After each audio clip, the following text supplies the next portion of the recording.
Hey, Dread Central readers. I'm here with Master of Modern Horror, Anthony DiBlasi, and we are discussing his new film, Malum, which is hitting theaters March 31st. Thank you so much for chatting with me today, Anthony. I really appreciate it, as I am a big fan of your work. Thank you so much for having me, and for those kind words. I don't know. I'll let you be the judge, but if you say so, I'll take it. I'll take the compliment. I I say so.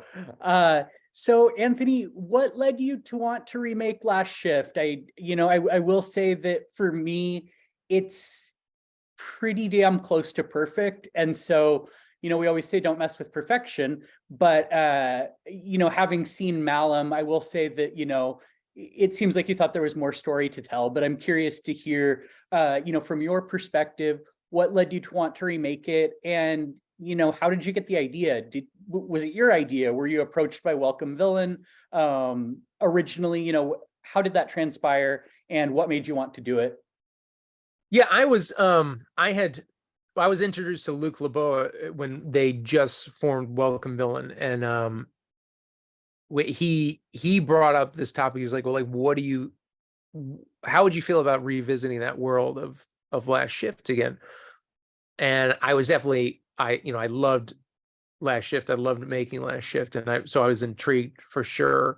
And to me, it was always, obviously it was a challenge, because I'm like, okay, I love that first film. I've never walked away from that movie saying like, oh man, like I can watch that movie and be like, yeah, I did everything I wanted to do. We just did it for a very tiny budget, which is great. I mean, I had worked with the producers a couple times before, so it was almost kind of a science experiment to see how little we could spend and how short of a schedule we could have and how much quality we could still put on the screen. But because of that, there's obviously things we couldn't do and things that we might have done if we had more resources. And also because I'd always thought about like, oh, I would have loved to done a sequel for that movie and explore those characters more. But it just didn't come to be. So when I talked to the Welcome Villain guys, we felt the best way in was to not like do a straight remake, but just to reimagine in a way that could let Scott and I delve deeper into the characters and also create just new mythologies that were just kind of touched on in a different way in the first movie. And the other thing I'd say the biggest thing was that I always felt that Last Shift was a crowd pleaser. Like when I finished that movie, I was very confident about it playing with an audience in a theater, and it was never released in theatrically. And that was always, I think that was the disappointment I had with that movie, is I thought it would have been such a fun thrill ride for audiences to see that in a theater. So we went in with the same approach for this. The way we designed the sound, the way we recorded the sound was such a huge part of the first movie. We took that again for this movie. And I wanted to give audiences that theatrical ride and make a movie that would scare them and just have like this 90-minute thrill ride. So that was a huge reason. Knowing we were kind of going to do a solid theatrical release for this was a very enticing reason to visit it again. Absolutely. You touched on the sound design a bit, but I feel like in both Last Shift and Malum, that is one of the most effective elements of the narrative. It reminds me of, movies like The Strangers, where the sound just almost like leaps out of the screen and grabs you. What notes, if any, did you give your sound design team on those two films? Or, did they already have kind of the ideas and you just said, you've got it, run with it? Like, what was your role in that? It was completely by design. And with the first movie, I had worked with our post-soup supervisor. His name is Michael Orlowski, and he has worked at Full Sail University in Florida for a lot of years. And when I was introduced to them years back, I did a movie. They did sound, and we mixed. They have just like top of the line facilities there, and we had mixed a movie there, and I got to know them well, and we mixed another movie there. And I with Last Shift, my main thought was like, I want to design a movie around sound. I want it to be a huge character. So on the first film, during prep, we designed sounds in pre-production. We brought them to the location. We staged theatrical events with sound. It was almost like doing a radio play. We hired actors to come in and create a soundscape in pre-production. Well, we did the same thing for this movie. I said that was a huge part. You know, we flew the sound team out to Kentucky. They came down to Kentucky. I have my window open if you can hear stuff.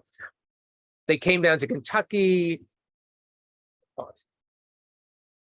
And in pre-production, they came to the station and they just ran wild for 2 days, 2 full days of recording every sound that station could make on every floor, every nook and cranny of that station. And then we did the same thing. We had actors come in, not only singing the song in different parts of the station, in different recording configurations, but had them kind of act out things as well. And all that sound, we create this library that then goes into the editing process. When I'm in post and editing, I can now design throughout the editing process and then hand it over to them and then do another design pass during the sound design process and then in the final mix. So it's a long time that we concentrate on the soundscape of the movie. I think another massive piece of what makes not just Last Shift, but Malum also work effectively is the location and set design.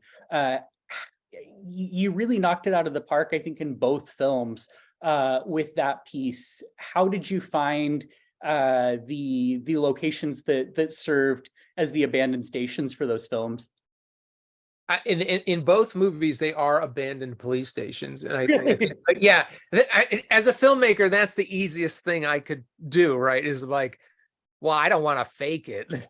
Like, you know, if we can find a police, and that was actually the reason we shot the first movie in that station entirely, because it was so specific, we had such a limited budget. We knew we were writing, because we had a few different ideas about, well, is it a dispatch office? Is it this or that? Well, we found that station in Sanford, and then Scott and I were like, okay, we're going to write the movie for this location. So then again, like early on with the Welcome Villain guys, I'm like, we shot in an actual station in the first film. Like, we need to do that again. So let's start figuring out where they are. And we found one in Kentucky. One of the investors was from Louisville, and he was like, listen, I think there's a pretty recently decommissioned station in the heart of the city. And we went down there, and it was like, I don't know, it's 50 times the size of the movie, one of the first movie. It was a huge station in the heart of downtown. That's awesome. You guys knocked it out of the park in both cases. You really went about it sounds like crafting a film from the ground up, you know, and not underestimating how important location and sound and score, you know, and those pieces that, you know, that really make a horror movie are. You absolutely, you know, I think killed it in both cases. You've, you know, just created this foreboding, eerie atmosphere, combined it with cacophonous noises and score. And, you know, both films just make you feel like you want to crawl out of your skin. So I couldn't, you know, say anything more complimentary than that. I mean, it doesn't sound complimentary, but, you know, in the case of a horror movie, like, that's the best praise I could give. Yeah, for sure. Well, that's great. I'm glad you say that. Well, absolutely. You know, I think you killed it, my friend. Excellent work. Thank you so much. And Dread Central readers, don't forget to go see the film in theaters nationwide, March 31st.